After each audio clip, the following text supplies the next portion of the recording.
Es muy grato estar de nuevo con ustedes en Entérate de Caracol Internacional, con el protagonista de una de las noticias políticas más esperadas de los últimos días en Colombia, la designación la escogencia por parte del presidente Juan Manuel Santos del doctor Germán Vargas Lleras como su compañero de fórmula a las elecciones presidenciales en el próximo mes de mayo en nuestro país. Ampliamente conocido por la opinión pública nacional e internacional, como que ha sido presidente del Congreso, congresista durante 4 periodos, exministro del Interior, también exministro de la Vivienda hasta hace muy poco tiempo, y ahora vuelve a lo que le gusta, a lo que conoce, que es la arena política. Bienvenido, doctor Germán Vargas Lleras. Darío, muchas gracias. Bueno, ¿estaba en sus cálculos? No realmente. Estaba en mis cálculos acompañar al presidente en el próximo cuatrenio. De hecho, a mi retiro del Ministerio de Vivienda, me concentré en el último año en la Fundación Buen Gobierno, en el estudio de las políticas públicas y territoriales, que son los insumos principales de lo que será la nueva propuesta del presidente para estos 4 años. Pero es que hay nuevas propuestas, ¿se pueden tener nuevas propuestas después de 4 años de ejercicio público?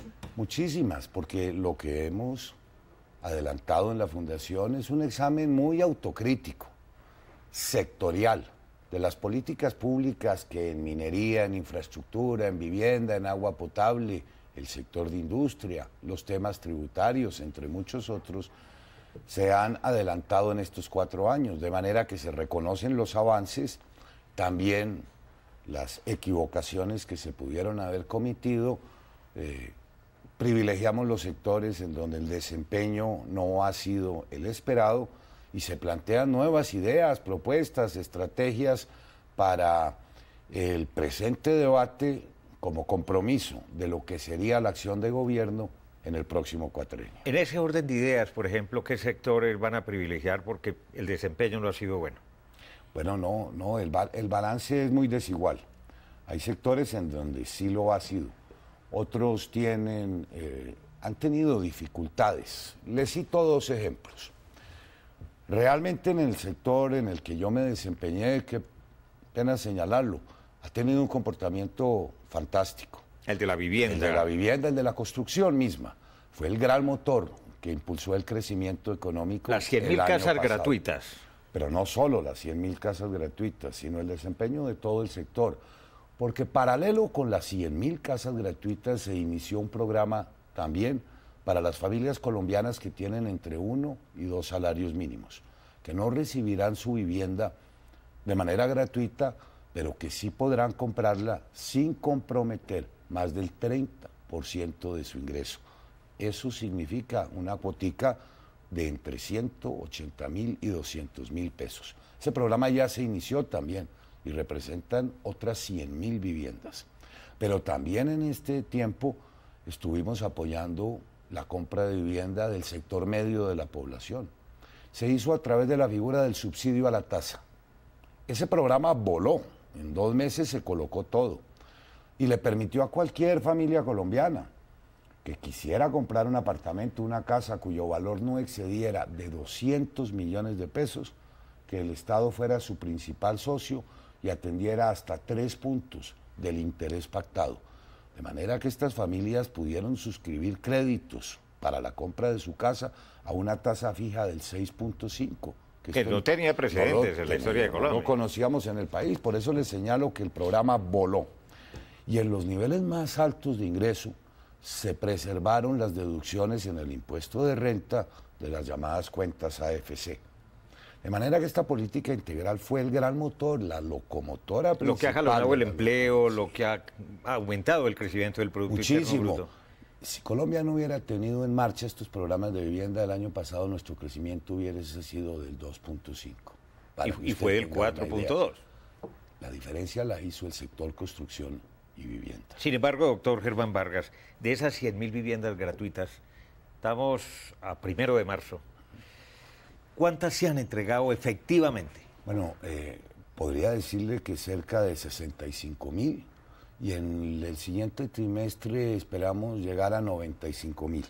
En algunas ciudades se han presentado problemas. Bogotá. No porque no se vayan a construir, sino porque las autoridades legales locales no expidieron las licencias a tiempo o no hicieron la conexión de los servicios públicos en los plazos fijados.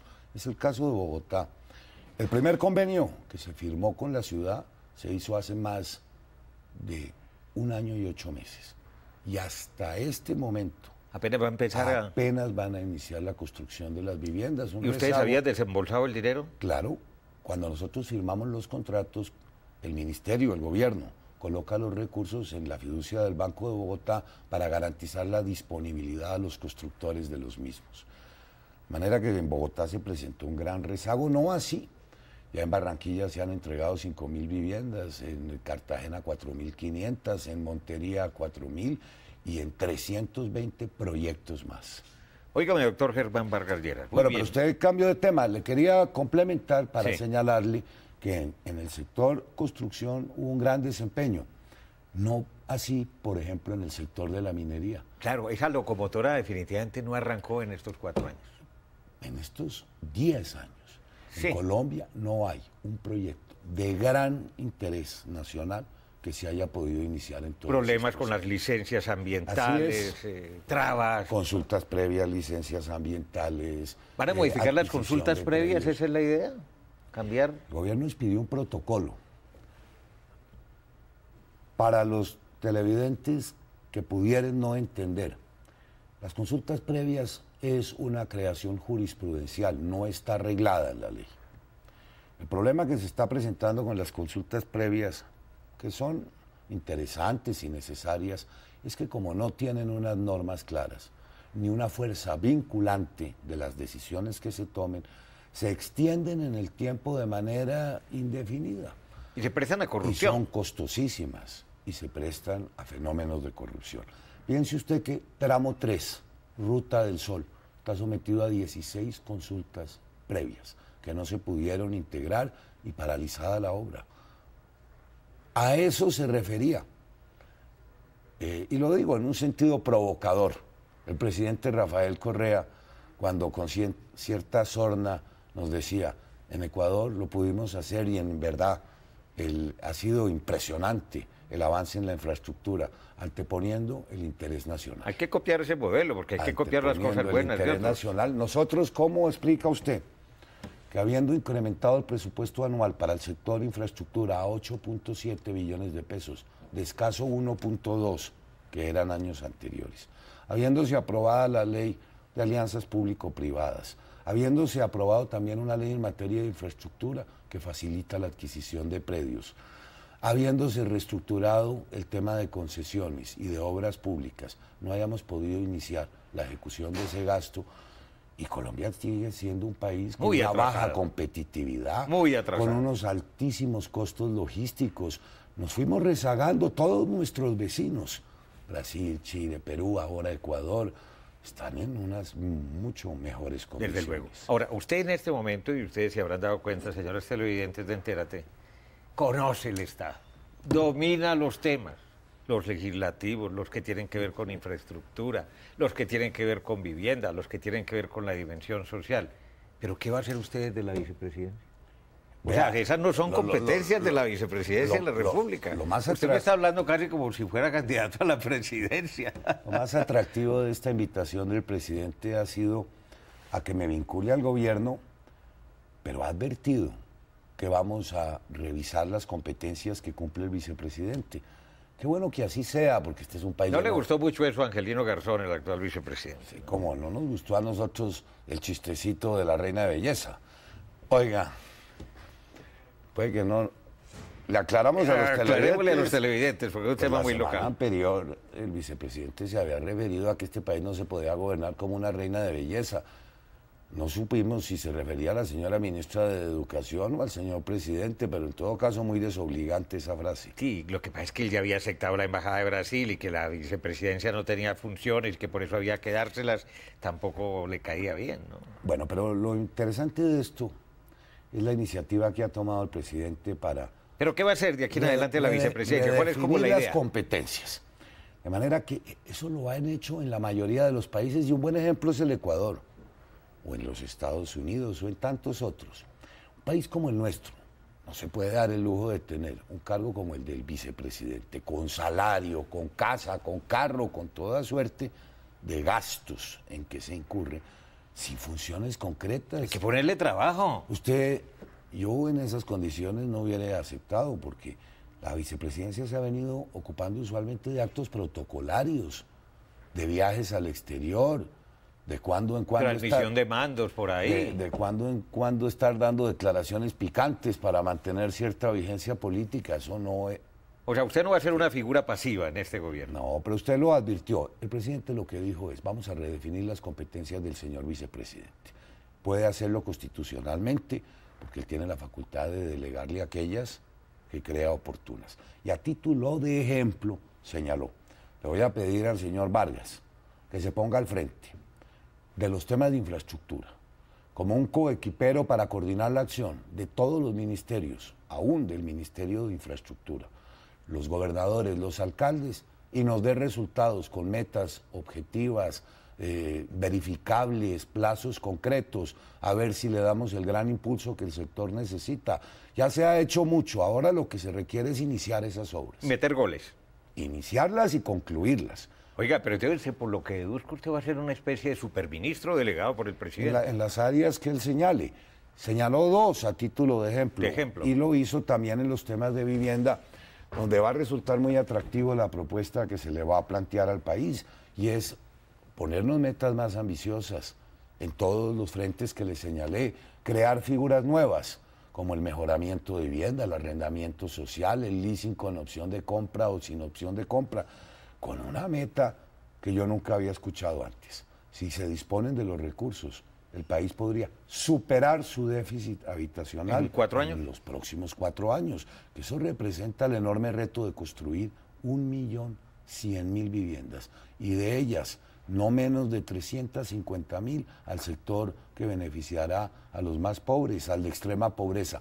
Citó esos dos ejemplos y eso ya sería suficiente para ocupar el tiempo del vicepresidente. Y para potenciarlo para ser después candidato a la presidencia de la República. Ya llegamos, oiga. Ya regresamos. Ya regresamos, doctor Germán Vargas.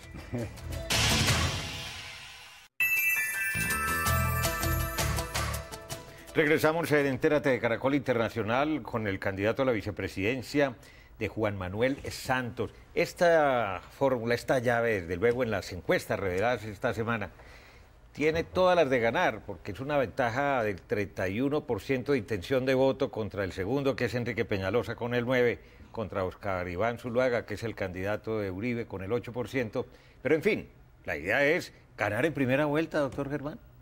Esperemos que sí. Todos tenemos interés de Tiene concentrarnos. Tiene que sacar 50% más uno, ¿no? Todos tenemos interés en concentrarnos en el Mundial, y esperemos que para el inicio del torneo ya esté finalizada el proceso electoral. ¿Cuántos votos cree usted cuántos puntos, digamos, con la presencia suya, una figura conocida, buen orador, preparado, que conoce bien el país, bandaregueado, como se dice popularmente por todas partes, cuántos puntos cree usted que podría tener dentro de un mes esa fórmula presidencial? Le voy a dar con mucha franqueza. Usted conoce bien el tema político. Le voy a dar con mucha franqueza mi opinión. A platas de hoy, yo creo que el principal reto que tenemos no es la confrontación ni con Marta Lucía, ni Oscar Iván, ni Peñalosa. El objetivo que nos hemos propuesto es llegarle a un sector que hoy está indiferente, apático, amorcillado, si se quiere decir, para persuadirlos de que mover la política que se está proponiendo y lo que se va a hacer en estos meses son unos programas muy bien concebidos, que, como señalaba el presidente, se ha hecho mucho, pero hay mucho por hacer, que son los principales retos. De manera que nos vamos a concentrar en llegarle a ese sector que hoy es alto. Muy alto. De personas que no piensan votar o dicen que van a votar en blanco. Apáticas con el debate electoral. Que ya no creen en la política ni en los candidatos por el desprestigio del Congreso. Es verdad, pero ese es el reto que tenemos. Bueno, como quiera que van a presentar posiblemente el 20 de julio un proyecto de reforma constitucional, un acto legislativo, Eso tiene tres ingredientes fundamentales según se ha sabido, entre ellos la eliminación de la vicepresidencia. Pues no propiamente. ¿Ah, no? No. Los tres aspectos que usted menciona que hemos venido discutiendo son, en materia de reforma política, la eliminación total o parcial de la circunscripción nacional. Significa que ya los senadores volverán a ser elegidos cada uno en su respectivo departamento. Parece conveniente, la circunscripción nacional no logró estimular esos liderazgos nacionales que se esperaba se fomentaran en el año 90 y sí envileció la política, elevó los costos de manera altísima. Segunda, proponerle a las bancadas en el Congreso la eliminación del voto preferente. ¿Qué es el voto preferente para que la gente entienda? Ustedes conocerán que cuando van a sufragar al Congreso pueden escoger el candidato de sus preferencias en una respectiva lista. Pero esto también ha encarecido enormemente la política, porque coloca a cada candidato no solo a competir con los partidos de afuera, sino al interior de su propio partido. Entonces volver a las listas únicas. Que el partido tenga la responsabilidad de estructurar la lista como lo quiera, en el orden que quiera.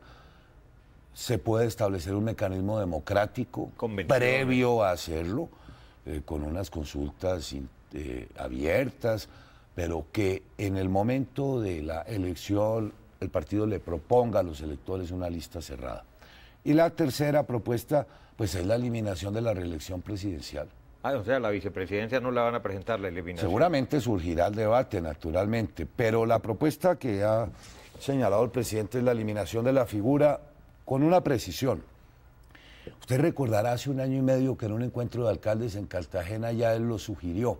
6 años, un periodo de 6 Cayó años. muy mal, no se interpretó No era bien. el momento. Podría no haber sido el momento. Los colombianos pensaron que lo que el presidente estaba proponiendo era ampliarse su propio periodo cuando hizo esa sugerencia. Nuevamente ha seguido pensando en el tema. De manera que si se abriera la posibilidad de acabar la reelección presidencial sería sobre 2 hipótesis. Considerar la ampliación del periodo en 1 año o en 2, pero hecho que en ninguna forma cobijaría al presidente, sino sería para quien haya de ser su sucesor. Y, por ejemplo, en esa fórmula se ha mencionado la posibilidad de que de pronto en un posconflicto se firma la paz con las FARC en La Habana y que el presidente a los 2 años, por decir algunas cifras, se retire y así se conserva y se preserva el espíritu de los 6 años de su propuesta y en ese momento el vicepresidente lo sucede, se queda 2 años, se presenta a la reelección y se retira. Bueno, son 4 años porque los 6 podrían empezar a funcionar a partir del año 22. No, es muy... Nadie ha hablado de eso. Yo.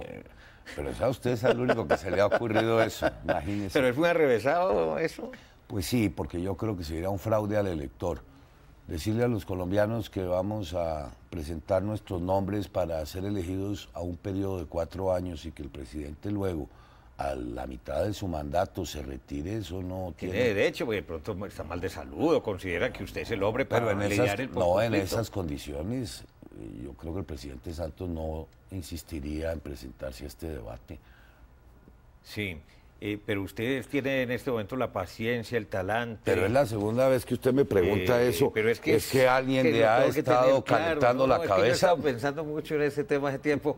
Óigame, usted sí tiene la paciencia, usted que es un hombre hiperactivo y que fuma todo el día y que toma tinto, aguantarse 4 años más antes de ser candidato a la presidencia.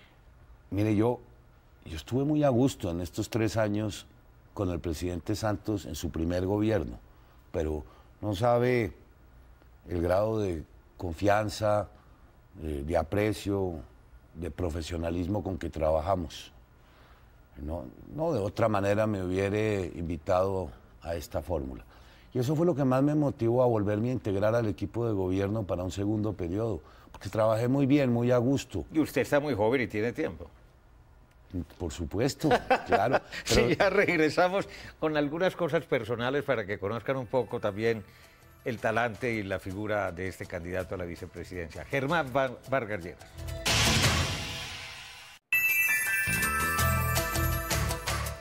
Germán Vargas Lleras, candidato a la vicepresidencia de Colombia en fórmula con el presidente que se quiere hacer reelegir, Juan Manuel Santos.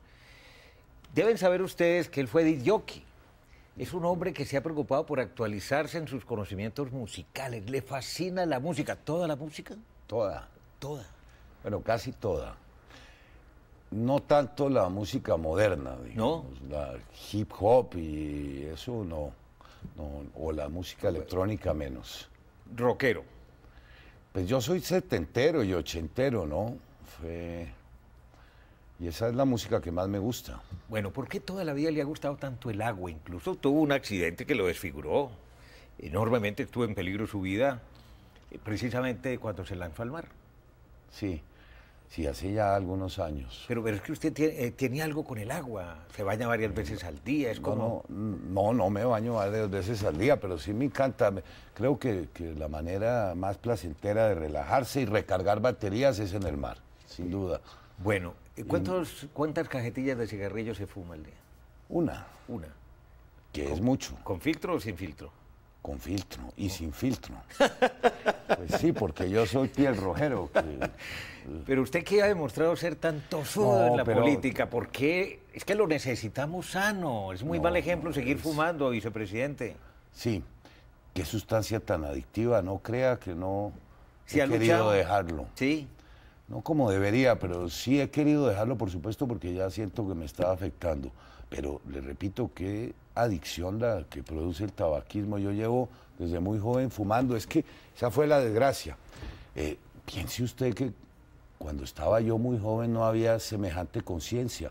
En el colegio nos permitían fumar, desde el colegio, o estimulaban inclusive el consumo del tabaquismo. Cuando estudié en la universidad, lo hice en el Rosario, Derecho, fumábamos en clase, todo el mundo Pero fumaba. ¿sabe qué? Mi abuelito, porque mi papá nunca fumó, quizás por eso, por el ejemplo que le daba su padre, decía que era el vicio más fácil de dejar, porque él lo había dejado 500 veces. Bueno, su abuelo, que fue presidente de Colombia, gran presidente, Carlos Lleras Restrepo, un auténtico estadista, cuando llegó a la presidencia, dijo, no me vuelvo a tomar jamás un whisky. De aquí en adelante, jugo de guayaba. Se puso de moda. ¿Usted piensa hacer lo mismo? Bueno, yo el licor ya lo tengo dominado, dejado prácticamente, porque esta actividad tan intensa no es fácil ni bueno combinarlo con licor, ni aún en temas sociales.